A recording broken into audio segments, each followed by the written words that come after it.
Dear Teresa, thought about a story you might like. Early spring in 1971, I was thinking I would like to talk to someone who was a good listener. My mom had really gotten mad at me about one thing or the other, and so I wanted to talk to a family member about it. So I thought about my Aunt Blanche. Good choice. She is pleasant and won't scold me. Well, how would I bring that up? Wouldn't like it seem I just went over for that alone. Well, Aunt Blanche had said to me, sometime when you were flying around, just drop in. Now that would be a good idea. I would fly over in my helicopter, land in her front yard, and give her a helicopter ride around the area.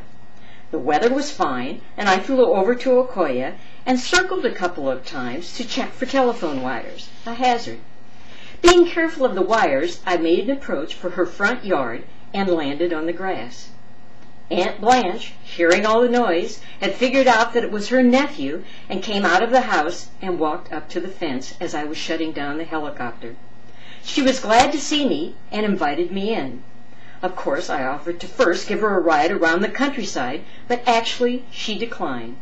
I probably asked her just about 3 times to be sure.